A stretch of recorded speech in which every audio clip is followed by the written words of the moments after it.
Right, today is Monday. It is the start of a new week, and that means let's forget that shite that happened at the weekend. Let's try and inject some little bit of positivity. Can we do that? I'm going to do that. I'm going to try and do that at least anyway. Right. There's a player that everyone's had on their lips, especially since the links with Ten Hag started to look like they could have some sort of substance to them. The Manchester United spent 70-odd million on a right winger last season. Didn't start well, but it's gone better for him. He's looking like a capable footballer. Maybe not this weekend. But United still need a right winger. How'd that work? The form of everyone else means that Jadon Sancho for Manchester United this season has been more effective off the left-hand side. Ralph tried him on the right this weekend. Didn't really cut it. Also, we didn't really have anything off the left-hand side either.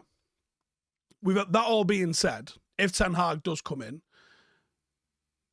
I do think he will want to bring in a player that he's worked with just to help the buy-in from the rest of the squad. Whether or not you can do that at Ajax, I have no idea. But let's do a scout report on Antony anyway, because I know that you guys are hot on him. Let's have a look what he's all about. So what is his style of play? Well, it's quite inventive. It's quite intelligent. Something that you could see a little bit of the way Sancho plays in him in that kind of sense. He's one of the more skillful players in Europe. I think everyone's aware of that. He's got those jaw-dropping moments. The type of player that can light up a football pitch. He's got a bit of a calculating maturity about the way he plays, rather than just that raw, I'm going to just work on pace and trickery sort of energy. He's got a bit of sense. He got maturity and experience beyond his years, but he does also possess that sort of unpredictability in his game, which you need. You need unpredictability, otherwise it's going to be obvious what you do. If you've only got one trick, then you're in the shit. He was signed from Sao Paulo and he was hailed as a bit of a repeat of the David Neres transfer some years earlier, but actually is probably more comparable in play type to the more recent sale of Hakim Ziyech. He's probably more skillful, probably a little bit more explosive and dynamic. He's got 8 goals, 8 assists in his first 1,200 Eredivisie minutes. There wasn't a better rookie in Dutch football last season. This season he's kicked on. He's got 12 goals, 10 assists in all competitions, 22 goal involvements. Much of the time he enjoys playing wide on the right, not just on the right and playing through the centre like we've seen. He likes to go wide and right. He gets momentum.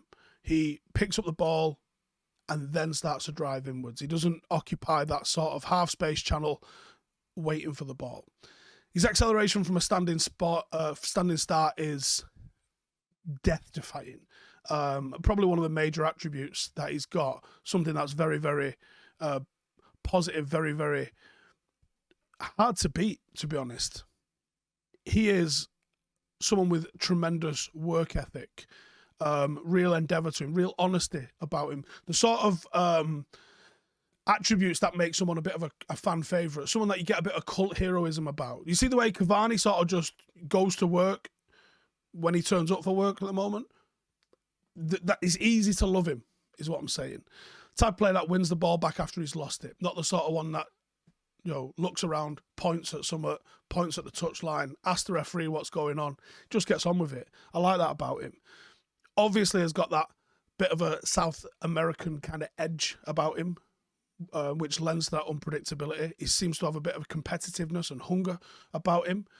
His left foot's an absolute wand. Of course, his weakness could be that he could be a little bit on the one-footed side, almost exclusively that he cuts in, doesn't go around the outside, probably enough.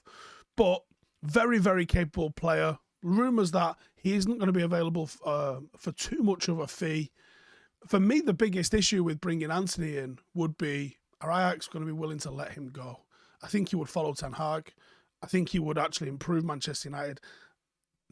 A lot of players would. But I think he could be a very exciting one. Now, there's not a lot of rumours about him coming to Manchester United. I think it's more of someone that fans want to see come to Manchester United. But if this is a rumour that starts to heat up as Ten Hag becomes official, then yeah, I think that it would be an absolute tap-in and an excellent signing for us to bring. Hey, thank you for watching the video. If you are new around these parts, then don't forget to subscribe. My channel is proudly supported by my community on Patreon. If you'd like to get a little bit of extra content, a Discord group, meetups, five-a-side games, weekly podcasts, behind the scenes, and even an occasional bit of transfer news as and when I get it, then for the price of a pint, you can show your appreciation for the content that we make and get some goodies for doing so as well. Check the link in the description or click the button right here. You'll also find all of my socials here too if you want to follow me on any of those